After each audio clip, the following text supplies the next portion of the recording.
breakdown of the trade that I took on gold on Thursday the 8th of February.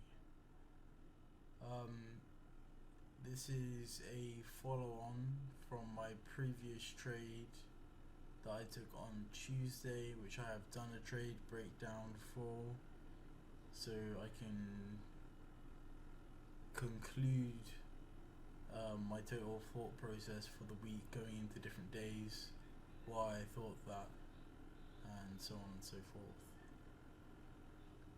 So on Tuesday, if you've seen that video, if you haven't, I would recommend watching it.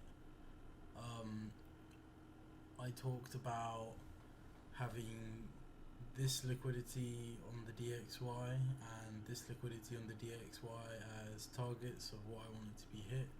Similarly on gold, I talked about this high, which was the Sunday open, the Asia session like high as it were, and also the Sunday open being taken. That's what I was particularly looking for.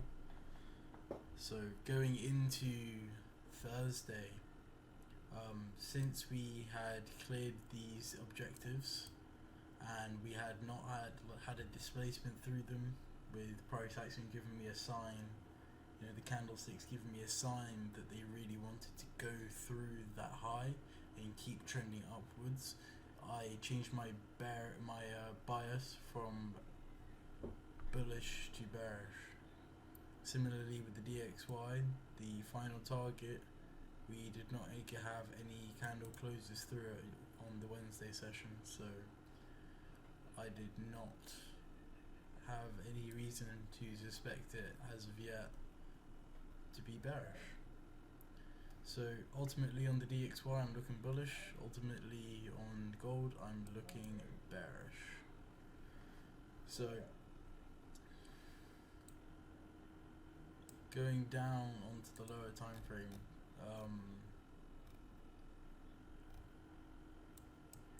on Tuesday we had relatively equal lows over here, and if you have also seen the trade breakdown, I talked about any stop losses that were below this white line over here. They would have, and I'll just scroll into the it's on the 15-minute, I'll scroll into the candle just for reference sake. I talked about this candle over here, any stops that are below this candle, they would have been protected, as it were, because we've had a break of structure, displacement through. This was the last candle before the displacement candle, so that means that any stops below here should not be taken before we take the opposing liquidity. So looking at price's current action, we've seen that obviously I talked about we have not closed with displacement through that through the high. Similarly on the DXY, we have not closed through this low over here with displacement and intent to go down. So due to this fact, as you can see, they kind of mirror each other. We can see that New York session, it left the demand zone over here. So we have a demand zone. Similarly, we also have another demand zone, but a bearish demand zone. So two of the same things left behind, slightly mirroring each other. And then we've had Asia session cause a change in character. So we've had a nice break of structure through there with an intent to go down. So for confirmation from London, we would like to see it break through this low over here to show us that it would like to continue going down. So we can also see on the hourly time frame a clear displacement candle through with 3 black crows, and we can also see there's a nice fair value gap in between. Big body, small wicks, that's what we like to see from the middle candle, shows us displacement and intent to continue on down. Not only that, we have similar price action coming out from this over here. We can see that there's a slight gap in the market, it's been filled. haven't had any drastic closes above, and we've pushed down. So all the structure, the price action is telling us that this is now turned from a bullish market to a bearish market. So the only thing we should be looking for is sells. Similarly on the DXY, we can see that we have 1, 2, 3 lows. I wouldn't really count this one as a low, but we have 1, 2, 3 lows, which has been taken out by this candle over here, tapped into the demand zone, and then we've continued to push up higher. So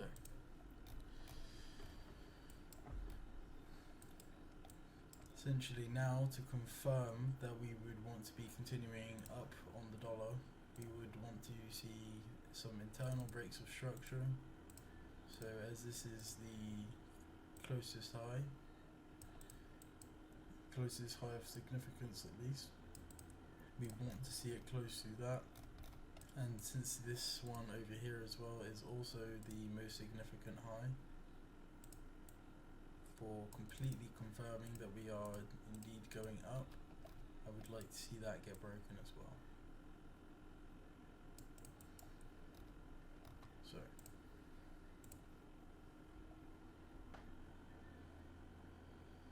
we can see on the London Open, we kind of follow this trend, trading up.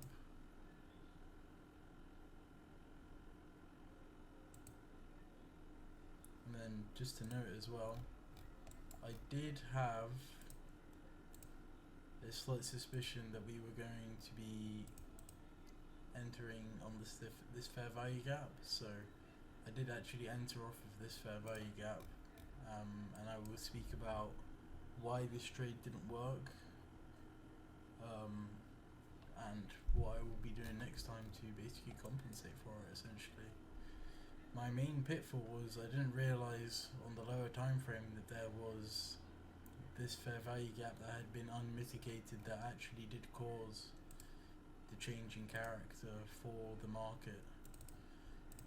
So since this fair value gap over here, which was unmitigated, that caused the market structure shift, that caused this break of structure down here that was never filled before pushing down, since that wasn't filled, and if we look on the total movement over here, since it wasn't filled and it's also in discount from the 50%, as you can see it's above the 50%, it wasn't filled, that means the market is going to want to push up in order to take that out. So I was entering off the 50% of this fair value gap that's on your screen now, and granted it did go above, which is why I thought it was valid, and I waited for the structural change to occur over here through this low, which we indeed did get. See, bang, there you go. So what I entered off of was, I saw this breaker block, which was aligned with this order block over here, this candle that my cursor's on, and I decided to enter, stop above here, and then, you know, for our targets of down here. So I did speak about in the previous video that once London runs one side of Asia, it typically will want to run to the other side of Asia and take any liquidity that's still there, which was my main pitfall. And as well, the DXY was moving in tow, which was giving me confidence that we are still looking to push up. There's no reason to be looking to the downside. You know, the previous gap has been filled, like usually happens. You know, the breaker block's been touched. We also have a nice displacement candle in line with the breaker block, and then it's happily pushed up.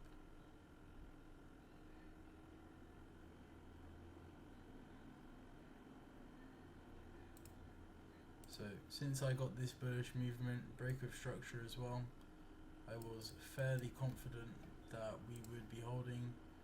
We could probably see some sort of pullback into here before continuing to the upside, but I was quite happy to think that we should be trending up, and this low over here, my cursor's on, should be protected.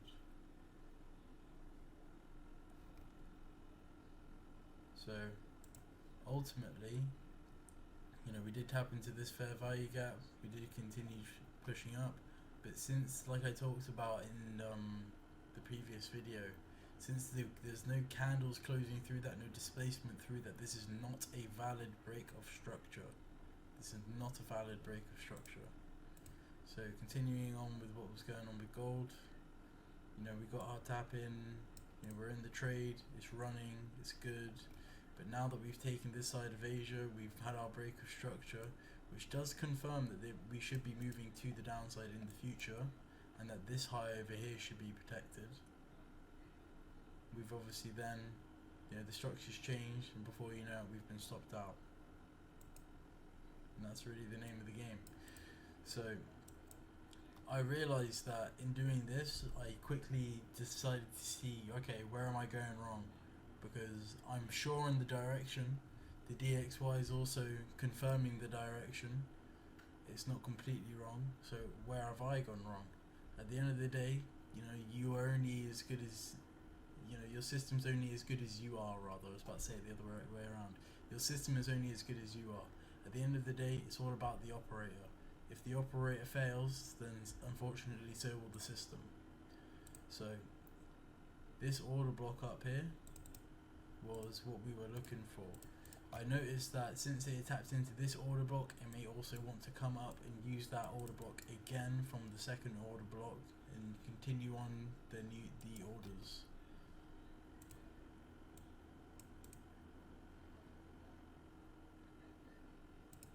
So bang, we've got our tap in. Take that stop above the high, and then really what we would be targeting is this low right here. An extra confluence would be the optimal trade entry model, which is literally just the Fibonacci retracement tool with certain figures here, and I'll go over why this is an extra confluence for the trade in a second. But I'm also going to turn back to the DXY and then show you where the DXY has tried to catch people out in order to keep pushing up without more people in the market. So bang, right there, you think the trade is over, right?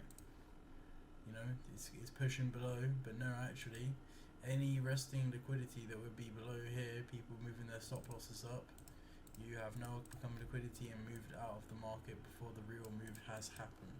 Same with over here. Any people who are putting their stop losses above this high over here, they have been ran, and then they also have been fooled for long enough, as we've had, oh, you know, people are thinking, alright, we've seen this move, this huge move up, you know, we need to get in longs, so, you know, we can target this giant NFP gap over here, you know, the gap's going to get filled, etc, etc. Little do they know. So yeah, the trade keeps running. Like with the DXY, we never actually do get a close beneath this. See, it comes test it multiple times, we never ever get a close beneath this low, only wicks, which tells me that they're manipulating the market in order to push it up. And then straight away out of that, all these weak highs over here, strong displacement through it, big body, small wicks, shows me that they want to push this trade up.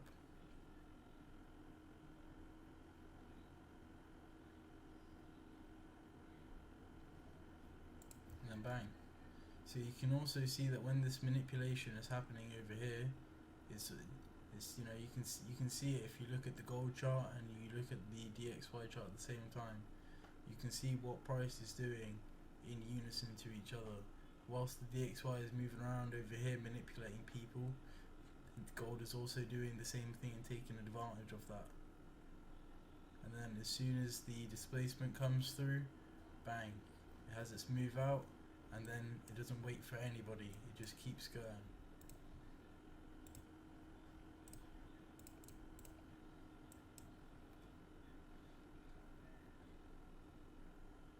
So bang.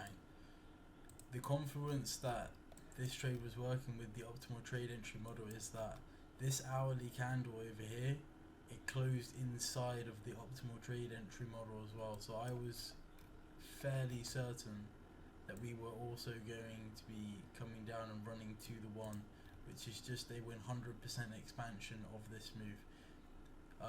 If you've ever heard Hamza, he typically talks about the price likes to move in legs in the market. So this is a 100% leg, and then 0 to -1 it's another 100% leg. So going back onto the 5 minute.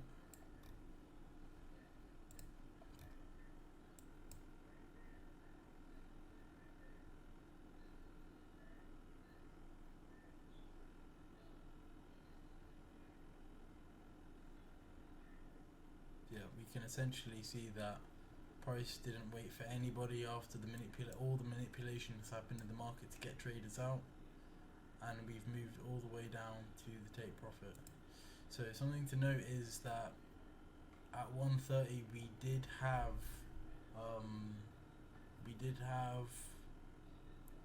unemployment claims coming out. So at 1:30 I did close a significant portion of my position and moved my stop losses to break even, simply because, you know, there's no reason to unnecessarily have capital on the table when it can be taken by the crows at any moment in time, especially with a highly volatile news event. So still, unemployment claims came out good as expected.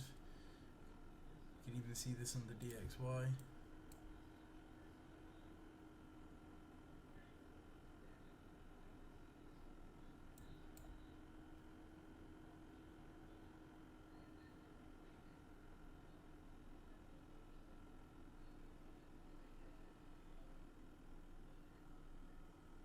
So it's trading down, faking out people and participants in the market, and then bang.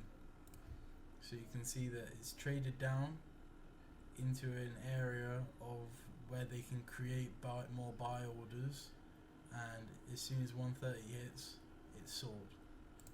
Same things happened over here. They've traded up into a fair value gap over here that's been left behind, and then as soon as 1:30 is hit, bang, the news has come out.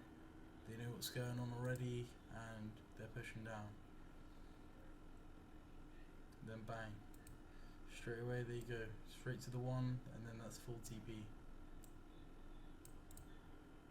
There you go. So that is a breakdown of the gold trade that I took. In my files I do have the screenshots of the MT5 as well, so no one can say shit, you know. At the end of the day, I'm not even going to put those in the video, even though I could, but this is primarily here to help me collect my thoughts of what I've done well in my trades. This has been a great trading week. Quality over quantity, man. At the end of the day, you know, we took 4 trades this week, 2 on GU, 2 on gold. All 4 were winners, apart from the obvious loss that we had on gold here, but I don't even count that as an L. That is a lesson.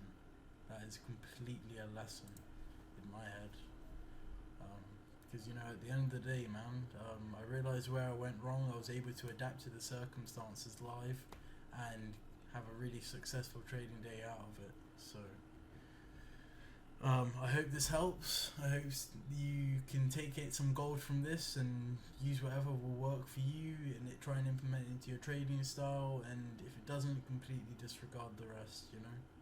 Use what works for you.